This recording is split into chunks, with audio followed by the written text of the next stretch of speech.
So guys, ইয়াতে এই পাহাৰৰ ওপৰত যে ইমান ধুনীয়া এটা মন্দিৰ থাকিব কোনেও ভবাই নাছিল জনাইছিল মইতো প্ৰথমতে যেতিয়া আহিছিলোঁ মই অহাই নাছিলোঁ মই যে এতিয়া মন্দিৰ থাকিব নে মই ভবাই নাছিলোঁ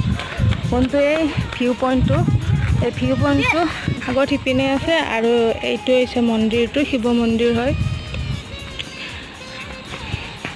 ধুনীয়া চাওক